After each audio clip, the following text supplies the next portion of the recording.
নমস্কাৰ বন্ধুসকল, লক্ষ্য জিকে আসাম অন্য এটা ভিডিঅ'লৈ সকলোকে স্বাগতম জনাইছোঁ। আজি অসমীয়া সাহিত্যৰ ওপৰত পুনৰ আকৌ নতুন এটা ভিডিঅ' প্ৰস্তুত কৰিছোঁ। আশা কৰোঁ সকলোৱে শেষলৈকে ভিডিঅ'টো চাব। প্ৰথম প্ৰশ্নটো আৰম্ভ কৰিছোঁ। প্ৰথম অসমীয়া ৰাজ্যপালজন কোন?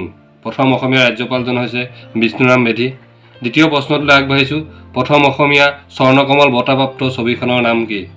হয়, প্ৰথম অসমীয়া স্বৰ্ণকমল বঁটাপ্ৰাপ্ত অসমীয়া ছবিখনৰ নাম হৈছে হালধীয়া চৰায়ে বাওধান খায়। ৩ নম্বৰ প্ৰশ্নটোলৈ আগবাঢ়িছোঁ। অসমীয়া প্ৰথম মঞ্চস্থ হোৱা অংকীয়া নাটখনৰ নাম কি? অংকীয়া নাটখনৰ নাম হৈছে চিহ্নযাত্ৰা। ৪ নম্বৰ প্ৰশ্নটোলৈ আগবাঢ়িছোঁ। প্ৰথম অসমীয়া ভ্ৰাম্যমাণ থিয়েটাৰখনৰ নাম কি? ভ্ৰাম্যমাণ থিয়েটাৰখনৰ নাম হৈছে নটৰাজ থিয়েটাৰ। পঞ্চম প্ৰশ্নটোলৈ আগবাঢ়িছোঁ।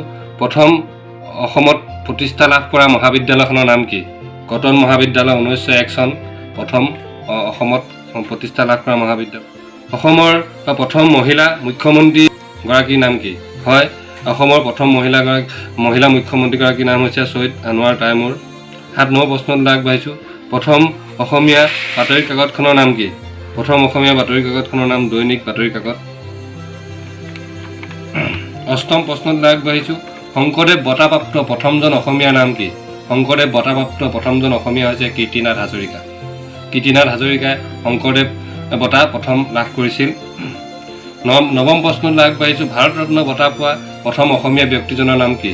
হয়, গোপীনাথ বৰদলৈ। আমি চাগে সকলোৱে জানো। গোপীনাথ বৰদলৈ হৈছে ভাৰত ৰত্ন বঁটা পোৱা প্ৰথম অসমীয়া ব্যক্তি। দশম তথা অন্তিমটো প্ৰশ্নলৈ আগবাঢ়িছোঁ। ভাৰতীয় ৰিজাৰ্ভ বেংকৰ প্ৰথম সঞ্চালক কোন আছিল? ভাৰতীয় ৰিজাৰ্ভ বেংকৰ প্ৰথম অসমীয়া সঞ্চালক আছিল গণেশ ফুকন। গণেশ ফুকন হৈছে ভাৰতীয় ৰিজাৰ্ভ বেংকৰ প্ৰথম সঞ্চালক অসমীয়া সন্তান হিচাপে। আজিলৈ ভিডিঅ'টো ইমানেই। আশা কৰোঁ ভিডিঅ'টো শেষলৈকে সকলোৱে চাইছে হওক। ভৱিষ্যত দিনত ভিডিঅ'সমূহ পাই থাকিবলৈ চেনেলটো ছাবস্ক্ৰাইব কৰি ল'ব। জয় অসম, ধন্যবাদ।